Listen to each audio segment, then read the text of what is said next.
Olá!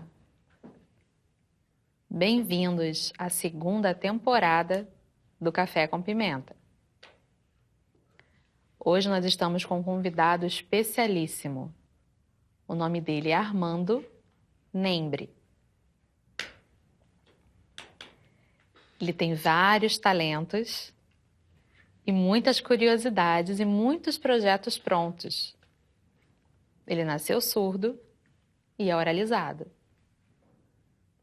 Ele já aprendeu, entre outras coisas, inglês, espanhol, escreveu um livro, dá palestras em vários lugares e ainda toca piano. Ele participa muito da educação e esteve em Portugal como o primeiro surdo estrangeiro a ganhar uma medalha sobre inclusão no Congresso de Educação Especial da edição do ano de 2017, com a presença do presidente português. Uau!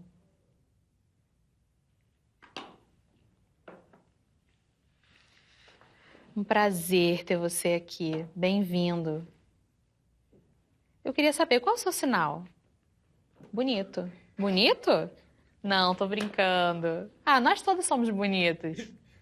É, todo mundo. Mas qual é o seu sinal? É esse? Ah, sim. Bem-vindo, Armando. Ele sabe língua de sinais, consegue se comunicar, mas ele se sente muito mais confortável oralizando. E fiquem calmos, nós temos a nossa intérprete Aline para interpretar a nossa conversa, tudo bem? Tudo bem, Armando? E esse livro que você escreveu? O título Ouvindo o Silêncio. Surdez, linguagem e educação. Como que foi esse processo rumo ao conhecimento? Você falou que ele não tem fim na contracapa. Me explica um pouco como é isso? E também a sua formação, qual é? Bem, eu tive no início de minha vida algo que me fez pensar muito sobre a condição tanto do surdo quanto dos ouvintes. Eu tive uma diferença com relação aos demais surdos. Minha mãe era professora de surdos quando eu nasci. E a condição socioeconômica também era privilegiada. Então, praticamente, eu pude viver as duas culturas, a surda e a ouvinte. O livro Ouvindo o Silêncio está na 4ª edição. Ele é uma forma muito simples de explicar para a cultura ouvinte quem é o surdo. E explicar quem é o surdo no mundo, principalmente no Brasil, talvez seja a minha grande missão nessa vida. Uau, mas e a sua formação? A minha formação, Nelson, ela é multidisciplinar. Uma junção das ideias da minha avó e de minha mãe. Elas acharam que multidisciplinarmente atuando, eu poderia explicar mais adequadamente o mundo surdo. Então, eu sou formado em administração, eu tenho pós-graduação 3, uma em educação, outra em administração de recursos humanos, outra em administração pública. Eu fiz 2 mestrados, um na área pedagógica e a outra na área de avaliação de sistemas. Por fim, eu terminei o meu doutorado em História das Ciências, das Técnicas e Epistemologia na UFRJ em 2016. E terminei o meu pós-doutorado em Epistemologia, Lógicas e Teorias da Mente.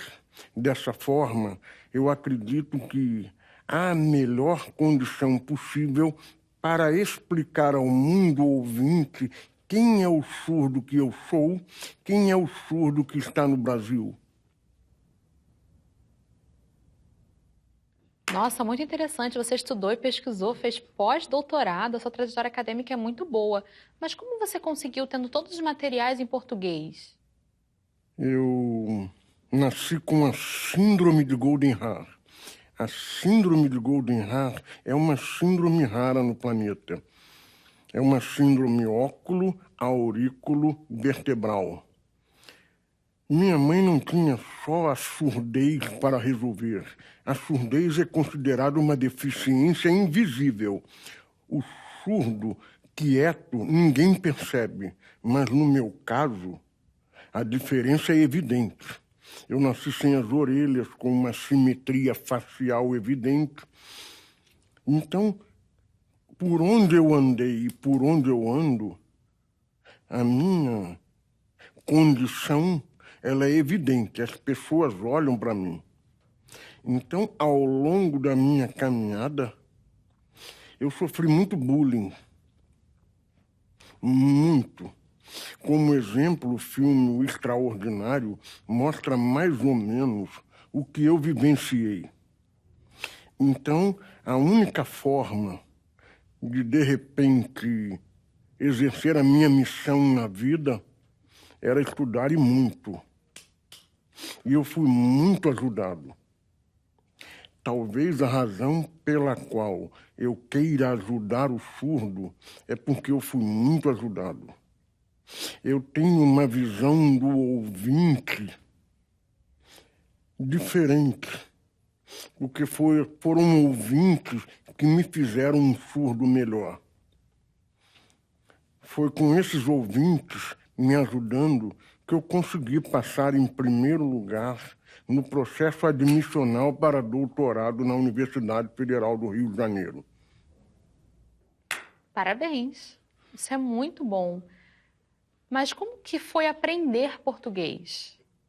O aprendizado do português, Nelson, você primeiro precisa conhecer as regras da língua portuguesa.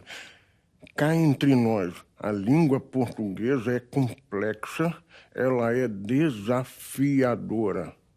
Como você conseguiu? Mas eu tive uma diferença com relação aos surdos deste país. Minha mãe era professora de surdos. Ela me amava 24 horas à medida que me ensinava. E eu tive uma condição socioeconômica privilegiada para, diferentemente dos demais surdos deste país, Nelson, você também é privilegiado. Você sabe a diferença no nível escolar do surdo brasileiro. Nós temos uma missão, Nelson, fazer com que o surdo seja melhor compreendido pelos ouvintes que estão nos assistindo. É verdade, é muito importante. É justamente por ter esse apoio da sua família, ter te ajudado que você evoluiu. O grupo de surdos sinalizantes, às vezes, não tem problemas com português, mas porque falta o incentivo da família. As pessoas pensam que o problema é porque o português é a segunda língua deles, mas não, eles precisam ser incentivados, eles não têm esse incentivo e o grupo de surdos oralizados acaba tendo esse incentivo muito maior. Então, eu gostaria que os professores dessem tanto esse incentivo para os sinalizantes quanto para os oralizados. Isso é muito difícil, é um problema da educação brasileira. Eu acrescento ao que você acabou de falar o fato de que eu defendo no bilinguismo brasileiro que tenhamos uma condição de olhar para a escola alemã de um jeito mais adequado.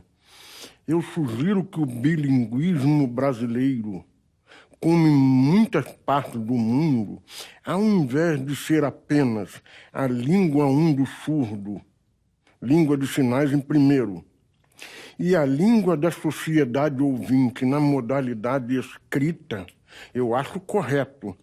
Mas precisamos trazer um novo olhar para a possibilidade de estudarmos, deixando uma opção para o surdo, um aprendizado ainda melhor da língua oral da sociedade ouvinte. Pesquisando, a nossa equipe descobriu que a sua tese fala sobre a história da surdez. A sua tese de doutorado. Você pode explicar para a gente? Nelson, eu procurei estudar a história do surdo desde os tempos mais longínquos. O surdo é praticamente novo no mundo. O surdo só começa a existir no mundo a partir do século XVII. Até o século XVI, nós éramos considerados incapazes, nós não tínhamos direito algum. A partir do século XVII, com Juan Pablo Bonet, um espanhol que começou a perceber a importância do surdo com relação ao pensamento dele. Então eu fui buscando o século XVII, eu estudei os embates nos séculos XVIII e XIX das escolas francesas e escolas alemãs, o século XX, o retorno do bilinguismo, mas a língua oral sendo um pouco esquecida, e mergulhei no século XXI. Aqui no Brasil, eu encontrei, após pesquisar 1000 doutorados, quase 1000 doutorados no Brasil, em universidades federais por região, eu encontrei 13 doutores surdos. Mas algo me chamou a atenção. Esses 13 doutores surdos eram do Sul. Então, encontrei também 23 doutorandos. Na minha tese, eu digo que surdos doutores têm mais liberdade para ampliar políticas públicas para o surdo. E faço uma aposta. Em 2020, nós teremos mais de 100 surdos doutores. Nós, Nelson, vamos ter que juntar esses 100 surdos num trabalho espetacular e mudar as políticas públicas hoje existentes para o surdo. Depois de tanta coisa que você já concluiu na sua vida, você tem ainda algum sonho para o futuro? Estudando a surdez de um modo aprofundado, como eu estou agora, eu considero que estou mergulhando profundamente. Há pouco tempo eu vi, nós temos surdos oralizados, surdos bilíngues, surdos sinalizados, surdos implantados, e o que me deixou mais chocado, eu vi um congresso dos surdos negros. Nós somos, na minha cabeça, nós somos apenas surdos, que quanto mais nos dividirmos, mais afastados estaremos uns dos outros. O meu sonho é ver a comunidade surda tentando interagir muito mais com eles mesmos, surdos, e também trazendo os ouvintes para que tenhamos mais oportunidades. O meu sonho, respondendo, Nelson, é ver o surdo interagindo primeiramente com o surdo mais adequadamente, sem divisões, e sem divisões mais fortes, trazer os ouvintes para uma só ideia, fazer com que o país seja mais adequado e justo, o equitativo para todo mundo. Nossa, quanta história maravilhosa! Hoje o nosso programa está chegando ao fim, mas eu espero que vocês tenham gostado da nossa entrevista no Café com Pimenta com essa nova temporada. Eu também torço para que você tenha gostado do nosso bate-papo com o Armando, que foi muito maravilhoso. Muito obrigado, Armando, por tudo que você contou aqui. A minha vontade de continuar conversando com você, mas o tempo é pouco. Muito obrigado. E obrigado a todos que assistiram e até o próximo Café com Pimenta. Tchau. Parabéns, parabéns. Agora nós terminamos.